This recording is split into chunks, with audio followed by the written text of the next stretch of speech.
Engagers, this is Professor Game, where we interview successful practitioners of games, gamification, and game thinking who bring us the best of their experiences to get ideas, insights, and inspiration to help us in the process of using games and gamification in our daily lives, for example, to learn what we are teaching. And I am Rob Alvarez. I work at Ironhack, teach at IE Business School University, and so much more, and host this podcast. If you have an extra second, please go ahead and subscribe for free to our email list at professorgame.com/subscribe. Hey, Engagers, welcome back to another episode of the Professor Game podcast. And we have with us a repeat guest, a very special one because he was guest number one of the podcast, episode 1. Yukai Chou is back. So Yukai, once again, are you prepared to engage? Of course I am. Let's do this because, as you know, if you want to go for, the full episode where we discuss everything that Yukai has done, well, probably not everything, all of his, difficult moments, his methodology, discussing Octalysis in more detail, all of those things, you can go to episode 1. So episode 1 of Professor Game Podcast. We also have another episode where we discuss one of his latest frameworks called Remote, which came about in the time of COVID, very timely to be able to share all of these things. But as you know, he is the original creator of the Octalysis Framework, the author of Actionable Gamification, president of the Octalysis Group, founder of Octalysis Prime, a Gamified Mentorship Platform, which we will be discussing today, and is a speaker, a lecturer on gamification. He does all sorts of things around gamification, so he is a perfect guest for the podcast. So, Yukai, is there anything you want to highlight before we dive right in? No, I think you gave a very nice summary of everything I'm doing, and hopefully what we talk about today will live up to that reputation. I am absolutely sure that it will. So Yukai, let's start right off because, we've many people, tons of people, millions of people potentially know what Octalysis is. In fact, my current students at the MCXI know what the Octalysis is. I registered them so that they went through your email course so that they knew about it and we could discuss it further in class. Plenty of more people know about it, but I know you've been working and it's been going on for a while. In fact, I have to disclose that I was an initial supporter on the Kickstarter campaign a while ago of the Octalysis Prime. So what is this Octalysis Prime thing all about? Yeah, so the Octalysis Prime is what we call a gamified mentorship platform where I'm sharing all the latest research that I have about gamification, behavioral design, motivation psychology, technology trends on a gamified, called the Island platform. And it has, I think right now, over 900 videos now, usually like 10 minutes each of the content. So, and it's interesting because the book that I wrote, Actionable Gamification, which is 500 words, it probably is only maybe 5 to 10% of the knowledge you can obtain from Octalysis Prime. Wow, that is a ton. 900 videos of 10 minutes. We were discussing that we're over 200 episodes on the podcast. Well, that's quite an impressive number of videos. And I'm guessing that many of the videos that you created throughout all the years that you've been doing this are included there. So everything that you've done is somehow included there. Is that right? Yeah. Now, if you break your interviews down to 10-minute chunks, you'll probably reach or exceed that number too. So we cheated a bit by breaking into smaller chunks. That is absolutely fantastic. So Yukai, that is it sounds like very enticing to many people because I'm guessing that you can learn about everything Octalysis, plenty of gamification around there, not only, as concepts and ideas, but also in practice, right? So why did you go ahead and create the Octalysis Prime? Because, they say that when people write a book, the best situation is you write a book when you can't not write it. It's like, I got all these things and I got to put it in a book. So I write it because I have to, in a way. So that is kind of I don't know if that was your case or not. We can go through that if you want. But why did you then go ahead to this huge expansion into Octalysis Prime? Well, the interesting thing is I wrote my book because people keep asking, when is my book coming out? But I started off as I've always been an entrepreneur, but I blogged on the side. And I blogged about the Octalysis Framework. And then people start saying, hey, Yuka, when's your book coming out? When's your book coming out? And people have been asking that for 2 years. And then I'm like, maybe I should start writing a book. So it's almost like you said, I felt like I had to write a book, but it's for a different reason. It's because people kept expecting one to come out. But interestingly, I do have at least 3 other books in my head that I'm supposed to write, but I just don't have much progress because of working on Octalysis Prime and of course, a lot of client projects. And recently we launched also an NFT thing going on. But I think the reason why I started Octalysis Prime is a fewfold. Number one, I think there's always this premise of me wanting to share my work to as many people as possible. I want it to be a bit more B2C friendly because a lot of times when I teach companies the deeper topics on the Octalysis framework, the workshops, they could range from $10,000 to $25,000 per day. And that's obviously out of range for most consumers. And even, we have some public master classes that were hosted by other people, not by me, but I was the instructor there. Those were about $1,000 per person. So obviously not accessible to the common person. And I feel like for me, what drives me is impact. So if you look at the Octalysis framework, that's core drive 1, epic, meaning, and calling. And I always felt like I stumble upon something that's very, very useful and powerful. And it's completely changed my life on an hourly basis. And I wanted to have more people learn about it and have their lives become better. So I don't have a huge passion about making companies that are already very wealthy even more profitable. It's nice because it pays the bills, allows me to invest into things and build things like Octalysis Prime, right? We'll talk about that's quite a bit of spending in terms of having animators and programmers. But I wanted to just have a model where, hey, if people believe in it, and so this is usually a $50 a month program, and they believe in enough as much as, let's say, a gym membership, then they can afford it. They can learn literally the best things I have to offer. So that's number one. I want to create the most impact. Number two is... Before you jump into number two, just to clarify, B2C is business to consumer as opposed to business, in case you were wondering what B2C meant. Yes. Go ahead. So usually big companies can pay for enterprise pricing and solutions, and then consumers can pay for gym memberships. And so number two, I think it's similar to what we talked about the book. Some people have read my book sometimes 2 or 4 times, and they keep asking me, hey, Yukai, what's next? What's next? What's next? And also, usually it doesn't matter where I go. If I do a 20-minute keynote or a 1-hour speech or a 6-hour workshop or a 3-day workshop, I always have to start with the foundation, the beginning, right? And it's very rare that it's like this podcast where we assume the audience knows the foundation of the Octalysis framework, so I don't have to go to the basic. What are the 8 core drives again?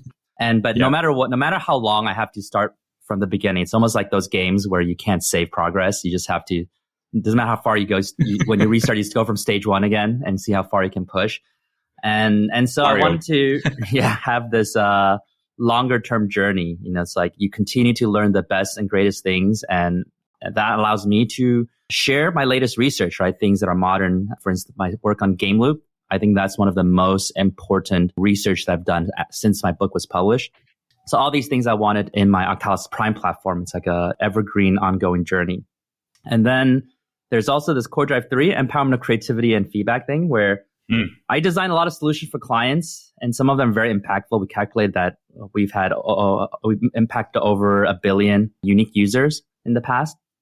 But a lot of times the product doesn't come out the way I designed it. Usually we'll design, I'll just say 100%, or let's just say 95%, but then only 30 to 40% will be implemented and come out basically not the full vision. And it's still valuable. It still creates value, increases their business metrics, so the client's happy. But whenever I see it, I just feel sadness and pain. It's like, oh, it could be so much better.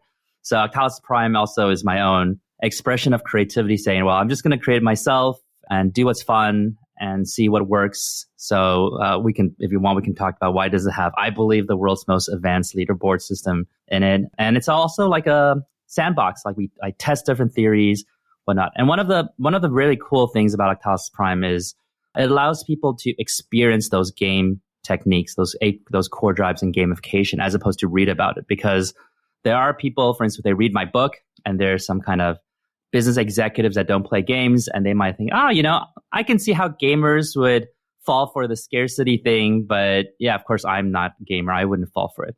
And then they join Octalysis Prime, and then they just tell me, for some reason, I'm just coming back every single day, like 2 times a day, because of the daily chest. And like, I don't even know why I do it, but I just feel like I have to. And I said, well, that's core drive 6, scarcity and patience. And that's when they fully realize, oh, it works on everyone. And so they can think about how to utilize that in their designs. Of course, that's what we call a black hat extrinsic motivation design. So but it's for them to understand how it feels, that they're compelled, but they also feel a little bit out of control. They just keep going back to it. Whereas there's white hat motivation core drive that make people feel just happier and in control, but no urgency. So that's like the majority of the reasons why I put my heart into creating this thing called Octalysis Prime. It also reminded me when you started by saying that, sometimes clients implement part of your work. I remember on our first interview, one of the things that you were discussing is precisely, one of the difficult experiences you had was, you were using some sort of similar, I don't know exactly, like you said, like you should do A, then B, then C, then D. And the client went on and did like first D, then F, then maybe a part of B. So that generates some frustration for sure. Yeah, the analogy I give these days is that we design a horse and then a camel comes out. And so it kind of looks like a horse, right? Client might not be able to tell there's a difference, but obviously it's optimized for very different scenarios. That's great. So I'm guessing that these days the way you continue to approach this is giving them sort of the way they should implement, and they have to do the implementation themselves, right? It depends on the package they sign up for. So we have our full design structure, which usually between like $100,000 to $200,000. But then there's the ongoing instructional consulting, so monthly retainer. So we can guide them and QA, make sure the things come out the way it's supposed to come out. It depends on the client if they just want the first package or they want both of them. Makes sense. It makes sense. It helps, in the implementation and looking at things in detail. So, Yukai, we know the why. It seems to be very compelling, very white hat oriented in many ways, why you were creating the Octalysis Prime. Are there any, how did you push yourself to finally come to it? Was there any black hat involved as well? I think usually the easiest black hat to push things is to publicly throw out there that I'm going to do this. We're going to do this at this time period. And if we don't, it's public humiliation, right? And just like you mentioned, we started off with a Kickstarter, and the Kickstarter took a while to make because, as you know, there's a time where I was very interested in a video editing style that combined 2-3 years of video footage into one sequence of content. And so it took a lot of time, but I only ran that Kickstarter for 9 days, which you participated in. I think the goal was not to raise the money, but it was just to, bring in an early audience, a community, and just, test the theory to see if, hey, would people be interested in this? And it was only 9 days for 2 reasons. One is because by preparing for the Kickstarter, I was already stretched, right? So, I'm not a full-time author, so I don't have time to. Once I wrote the book, I never went on any book tour or anything. I had to go back to doing my normal entrepreneur and consulting design work. Same here. So I didn't have 30 days that I could just dedicate on promoting a Kickstarter. So I put it at 9 days. But I also looked at some of the data, and it looked like that, shorter Kickstarter campaigns actually have a slightly higher chance of meeting its goals. And I believe it's that scarcity component where most Kickstarter campaigns, right? It's the beginning, there's a huge rush. It's like, hey, I just launched this pledge for this. And then there's a lot of nothingness in the middle. And then at the end, it's like, hey, it's going to end in 2 days. And then people quickly put in. So it's usually like the 2 little mountains on the left and right, but the little valley in the middle. And so usually when you see a Kickstarter, it's like, I have a month to decide. Most people feel like, oh, okay, I can think about it some more. And as you know, a month can go by really quickly, and then time just goes past. So I think for 9 days, most of the people, if they see something and it ends in around a week, they don't have the confidence to feel like, oh, I can come back later and decide. So they'll probably act quickly. So I set the goal at about $15,000, I think, and then I went to bed. I think I remember I was working on it, and I clicked publish at 2 a.m. in the morning. And then I was nervous that something might not work. Maybe I was delusional and then no one's going to do it. And then in the next few minutes, I got one purchase of the lifetime membership for $500. And I'm like, okay, it works. There's someone buying. I'm happy. I went to bed and I woke up the next morning and we already met our 15K goal. I think it was 19K. And towards the end, I think it ended up at $55,000. Wow. So, and thanks for also your efforts. And because of your efforts, this thing exists, which is very, very proud of it. So yeah. So now the Kickstarter is out, right? Then we got to create it. So kind of like you said, if we don't do it, then we're gonna disappoint all these supporters. So I had to, make sure we're constantly making progress. And there's a lot of ups and downs. We had some dev partners that had some issues, and it set us back by months and months. But we stayed persistent, and that's the thing, right? It's a passion. You can say it's a passion project of mine. So it's not measured in financial success. It's measured in, if I'm proud of the product and how many people actually use it and how many lives it changed. So I just don't give up. I just keep nailing at it or hammering at it, hammering at the nail. And then over time, it gets better and better. And now, we have a lot of great metrics like, our DAU over MAU, which is daily active user over monthly active user. What it means is if a person goes onto the platform to learn about gamification at least once a month, there's a 38% chance, roughly equating, that this person's on every single day. And the golden standard in the industry is Netflix. I think Netflix is about 42%. But again, Netflix is about watching like addictive cliffhangers and drama and murder, suspense. Mine is just watching my face talk about gamification and behavioral design all day long. So I'm pretty happy with that stat. It's a pretty good stat for sure. And comparing to Netflix is a pretty strong one. Like sometimes, I don't know Netflix, and I'm sure probably many other of those platforms, it's like, you stop it, but you want to have more. So you're not sure you're going to wait too long for that. Yeah, there's a really cool little story that showed how engaging it is for some people. So I remember at one point there was a OP member, so Octalysis Prime OP member who reached out to me and said, "Hey, Yuka, I think the leveling system in OP is broken." I'm like, "Oh, interesting. Why do you think so?" And she says, "Well, because I feel like I'm leveling up too quickly. And I'm already at silver status for one of the 8 core drives, Core Drive 1 Epic, Mini, and Calling. And I'm not even one of those hardcore players on OP, so I think it's broken." I'm like, "Okay, interesting. So when did you sign up to OP?" And she's, I think about 15, 16 months ago. And I said, "Okay, so how often do you use OP? How often do you come on?" She says, "Well, at least I'll make sure I come onto OP twice a day for the daily chess and capturing the Geomon questions and answering those gamification questions. And then on top of that, sometimes I said, wait. So you have been coming back to Octalysis Prime 2 times a day without fail for 16 months straight. And you think you're leveling too fast." And she's like, "Yeah, I guess." And I said, "Yeah, and silver status is like, there's 6 status. So there's blue, orange, purple, silver, gold, and black, right?" So she's like 4 out of 6. So I think, hey, I think silver status, you're at a good place. I think that's about right. I think it's not broken, right? But that just talks about how people who are engaged are really engaged. And the funny thing is, she doesn't think she's one of those hardcore users, because there's people who are definitely more hardcore than her on OP. Interesting. Very, very interesting. And getting deeper into OP itself, by the way, I every time you say OP, I always remember like I'm in Clash of Clans, the mobile game, and when they say OP, it's because it's overpowered. So I think it's a good comparison to have it as well next to Octalysis Prime. But the naming has a lot of thought process, but you can keep going with where you're going at, and we can explore naming later. Oh, for sure. Actually, we can get into naming quickly if you want to dive right into that one. Sure. So it's called Octalysis Prime, and there's a few reasons why and there was a lot of options. I'm sure like when you thought about Professor Game, when you name something, it's just the hardest, right? It's just so many ideas, and there's no objective way to think about which one's better. So we went with no metrics for it.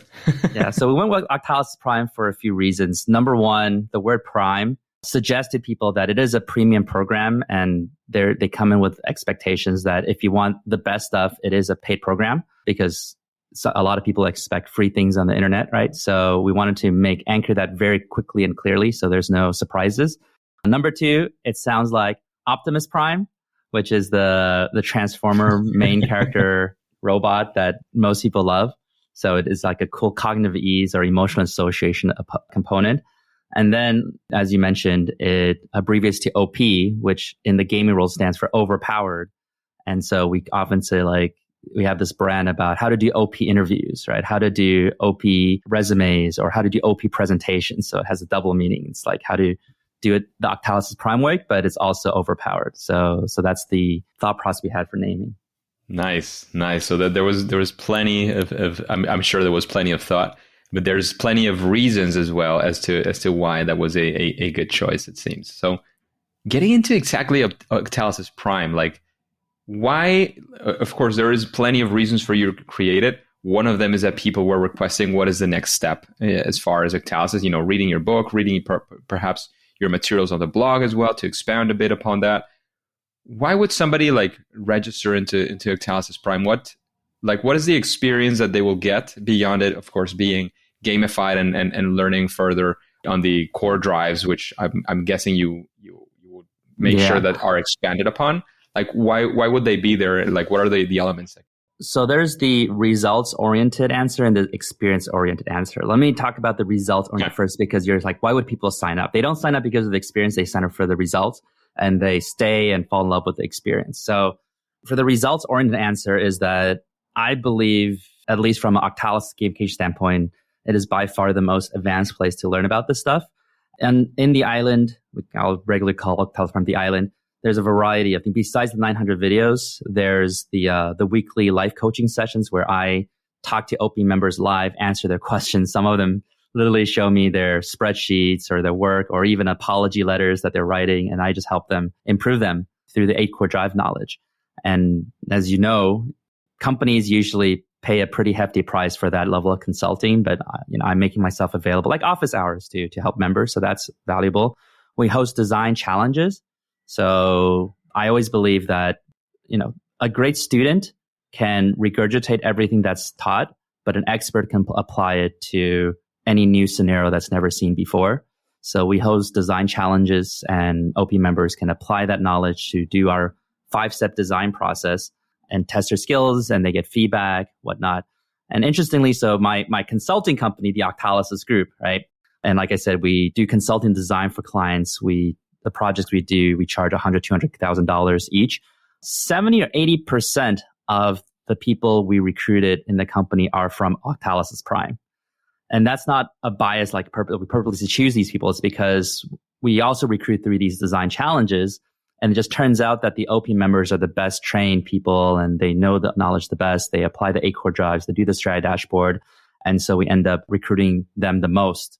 So, that's I think, concretely, that speaks about the value of OP. It's really not just, hey, here's some stuff that's nice to learn. It's like, if you learn this stuff well, you're good enough for me to hire you and put you in front of my client, maybe just by yourself, even without me, and charge $100,000 for the value you've learned from OP, right? And so I think no matter what, that's very concrete value. If you don't join Octalysis Prime, or if you don't join Octalysis Group, that knowledge still stays with you. You can do whatever you want with it. You can, if you learn it as well as others, you can potentially charge $100,000 for that same level of knowledge.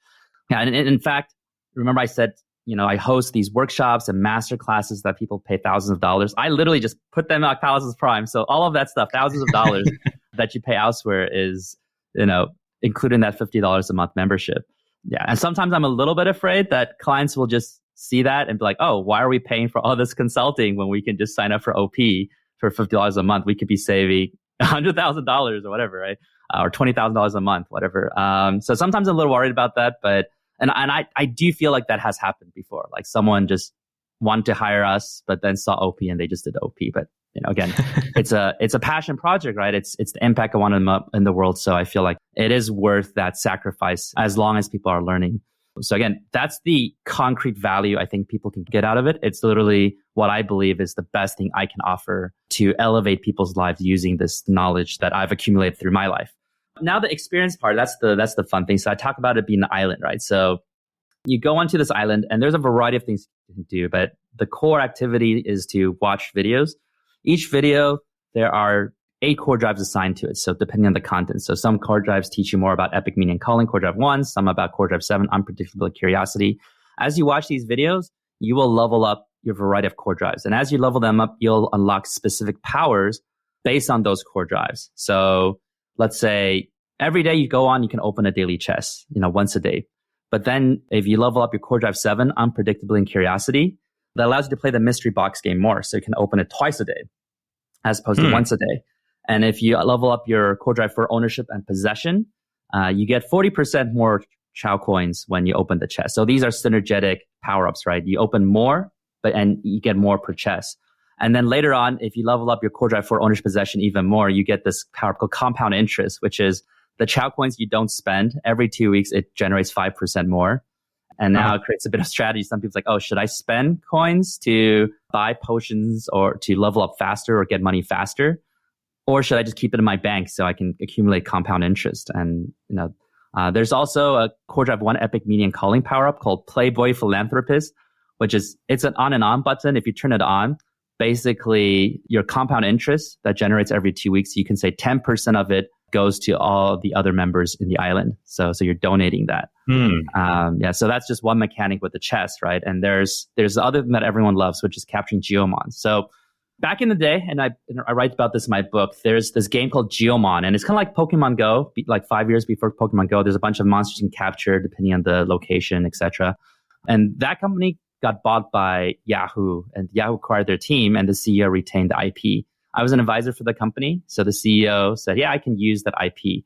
So I take those Geomons and I deploy it in the island. So every time you go on the island, there's like, let's say a 30% chance you'll find hidden in some corner, there's this little creature. And you click on it, it'll ask you a gamification design question. Like, oh, a company has this problem. Which game design technique could solve it? And then if you answer right, you capture that Geomon. And that becomes your game design collection in your album. So, we have 180 game design techniques so far. And so there's a lot of these Geomons you can capture. If you answered incorrectly, it just runs away. There's a power up with a core drive 8 loss and avoidance that's called second chance, which means if you fail, it gives you a second chance. So like all these power ups are related to the core drive, right? And there's different tiers. There's 5 tiers. There's a common, rare, epic, mystical, and legendary. So for a mystical to appear, there's only a 1% chance that it'll appear on the island. And then for every time period, which is 2 times a day, there's a power up that makes it 3 times a day. And then for legendary, it's 0.2%. So a lot of OP members have their stories about one day they found a mystical Geomon and they're so excited and they saw the question and answered it incorrectly and the Geomon ran away. And then 2 years later, they still talk about that heartbreak. And they're like, it's because I didn't learn my gamification enough. I have to watch more Yukai videos to prevent this from ever happening again. So yeah, there's a variety of things on the island. The Geomons, we had an endgame mechanic where you can fight a Hydra, which is a 9-head monster with all these questions too. And you'll actually lose Geomons as you fight the Hydra, even if you get it right. The Hydra, you'll defeat a head, but your Geomons be destroyed. So that's controlling a bit of that scarcity. But mysticals or legendaries never die. Legendaries, they have to go to rest for 20 days, but they never die. So yeah, there's just a variety of fun game mechanics that's all about learning gamification and applying your knowledge. It sounds absolutely fantastic. And I'm sure, as you were mentioning, the people who sign up, they sign up for, what they can get out of it. Maybe you want to start your career at Octalysis, the Octalysis group. So it could be a good enticement, a good kickoff start to start learning so much that, Yukai and the Octalysis group are willing to hire you for that huge value. Or, you want to start your own practice using gamification, using these game mechanics and potentially charge your clients as well. I'm not sure if as much as Octalysis group, because it has all of this, reputation, all these years of experience as well. But, potentially, eventually, maybe you can get to that level as well, with experience and reputation. Yeah, you got to start somewhere. Again, I started researching about gamification in 2003, and then the actual consulting career didn't really take off until, let's say, 2012 or 13. So, everyone starts from somewhere. And Exactly. my goal is that because of OP, and of course, a lot of people's good work, like your podcast, people don't need to take 10 years to get online, right? Hopefully in 1 or 2 years, they can start establishing something. Absolutely. That's part of the idea. That's one of the reasons why we created this podcast as well, to make sure that there is a lot of knowledge accessible as well in another medium, because, videos are great. One of the things about videos is that you have to be like fully focused. Usually you have to be doing that. A good thing about podcasts is every now and then you can also be, which I do it like every day when I'm exercising, I'm listening to a podcast. Maybe you're washing your dishes and you can listen to podcasts. Maybe you're, walking to work or driving to work and you can also listen to a podcast. So it's a very accessible medium. And again, just another medium for you to continue your learning, which I enjoyed very much. And that's one of the reasons why I went into podcasting, to help people level up at least a part of it. And of course, have access to incredible experts, incredible guests like Yukai and his Octalysis Prime Island. I love it when you refer to it as the island. For those listeners who are not in Octalysis Prime, when you get in, you literally see an island. It looks like a beautiful place, an island in the middle of nowhere, where you can go in and learn about all these gamification deals that Octalysis is creating. And of course, Yukai as the single main character of the Octalysis Island, helping you on that journey. We introduced some NPCs on the island, which are staff members of OP. So if you go to the arena, there's a NPC that's basically Dirk, which is our director of quality. And he holds the leaderboard, which I could go into some detail about why I think it's the most advanced leaderboard in the industry so far. Sure. But if you click on him, he'll actually hold out his hand and a scroll will roll down. His dress, because he's in the arena, right? So he's dressed in like a Greece philosopher kind of way. And then there's outside of the Hydra cave, there's Leo, which is our lead developer and CTO. And he's dressed as an archer, and he'll tell you that there's a dangerous creature in the cave. And then if you defeat the Hydra, he'll start saying some jokes about, his role about developer, like I like to crush bugs on the island or something. Yeah. So yeah, the leaderboard. So leaderboard, obviously very, very popular. And the cliche thing about gamification is people think about points, badges, and leaderboards. And we talk about those three things aren't necessarily bad. There's just so many ways to get it wrong, and there's only a few ways to get it right, and depending on context and scenario. And what's interesting about leaderboards is that a lot of times when people put a leaderboard on, it actually does not motivate people. It motivates the top 5-10% who are competitive, but it demoralizes the mid to bottom percentile. So if you play a game and you're having fun, like, hey, I'm doing quite well, and you have like 260 points, right? And it's like, yay, I'm pretty good. And then you look at the leaderboard and the top 10. Number 10 has 260 million points. That's not going to be motivating to anyone. It just felt like, oh, why do I even try? And I've experienced this. People I know have experienced, they just gave up on the game because it's just way too far, right? So the best way to design a leaderboard, it's the key thing is about core drive to development and accomplish it. You want to make as many people feel accomplished as possible. I even want to borrow from Jay McGonigal's term, urgent optimism, which is a term that says you're optimistic that you can reach the win state, which is, beating the next person, but it's urgent. You feel like you have to act right now. And the question is, how do you create that? So there's a variety of things we can do. Number one is micro leaderboards. So, and this is something we did when we helped with a client that had literally every month they had 100 million visitors. And so a leaderboard is very hard, right? Because even if you're the top 1 percentile, you're ranked 900,000. and it's hard to really place where you are. So the micro leaderboards is that first you divide by status, then you divide by activity, and then you divide by time period. So time period is today, this week, this month, all time, this year, all time. Status in our case would be, blue status, orange status, purple status. Another place could be, bronze, silver, gold members, whatever. And then activity, which is how many coins you've collected, how many EXP you've collected, how many or just how many upvotes you got, how many replies. So any activity, right?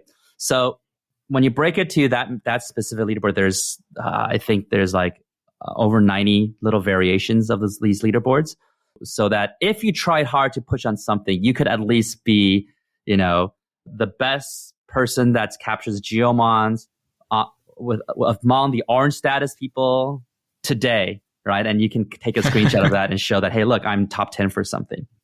So that's there. That's very important. But I want to say the reason why it's the most advanced leaderboard is I don't know if other companies started doing that once I started teaching about it. But again, the goal is to make people feel accomplished. Oh yeah, another thing that's important is that when you're in this leaderboard, you get to see the top 10 players, but you don't see their numbers. You want to see their names because they want status, right? They want to say, hey, look, I'm number one. I'm better than number two. But seeing their numbers always almost makes you depressed. So you see their name, but you don't see the numbers. However, you see the numbers of the 5 people above you and 5 people below you. So that's the urgent optimism. You just need, I just need 23 more points and I can beat the next person. Oh, the person behind me is catching up to me. And that's relevant. If you want to see the top 10, you actually have to get into the top 10 yourself. You see the numbers at least. But even that is aggressive because you assume top 10 are competitive. I remember one guy, he finally got to number 10, right? And he was like, yeah, let's do it. I'm going to beat number 1. And then at that point, he saw the numbers for number 1 and he instantly gave up. It was like a 23, something along like a 23 million versus like 6 billion difference or something.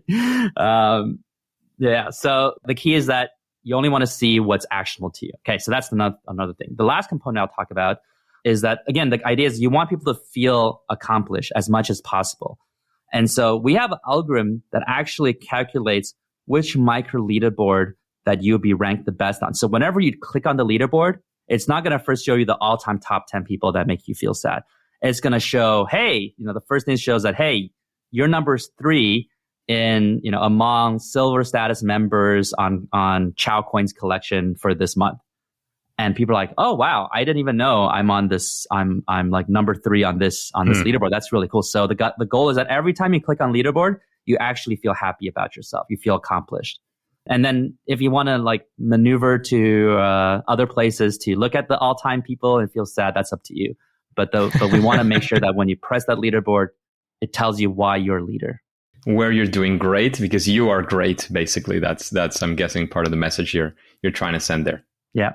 So Yukai, we're running out of time. Before we take off, I want to make sure the engagers know what is the next action that they could take if they want to go to Octalysis Prime. I created a link for the people who are interested in that. It's professorgame.com/OP. We've been discussing OP for a while, so definitely Octalysis Prime, overpowered, wherever you wanna take it. So if you want to go there, of course, I want to be very transparent. I'm also an affiliate of the Octalysis Prime program, affiliate program. So just to let you know, you're helping out the mission of Professor Game as well as Yukai's, a life goal of, spreading the word of Octalysis to everybody that he can. So that being said, what does it look like? You mentioned a membership every month is $50, I think is the number. Yeah. So the normal membership is $50. By the way, I also want to just throw out there that the affiliate program is a new thing. So before we already have people referring people to OP, yes, but obviously only we benefit. It helps us cover our costs for animators and engineers, but the refers, they don't benefit from that recommendation of helping other people find this. So we just introduced it. We want to show we appreciate those who like our work and introduce to others, so we could again accomplish our epic meaning and calling goals, our mission. So appreciate Rob being here. So I'm sure you guys listening to this, you also appreciate his work. He's done this many pieces of content, 200 plus. I respect him so much for this. So. Chris, just like usual, feel free to sign up in any other way, but I think using his link is the scenario that everyone wins. Like the only thing is we as OP don't make as much revenue goes to Rob. So I think that's a preferable situation for people here. So that's the case. And yeah, it's usually $50 a month. There's actually a member referral program where if you refer other members to OP, you get some benefits on the island, like more Chou coins, a legendary Geomon, but it also deducts your monthly membership by $10. So some people, they refer 5 other friends who start their memberships, and they just have lifetime free membership. So that's a mechanic there. But generally speaking, it's $50 a month. There you go. And there's even ways to get it for free. Fantastic. Yeah. And, we have yearly plans too, but it's obviously...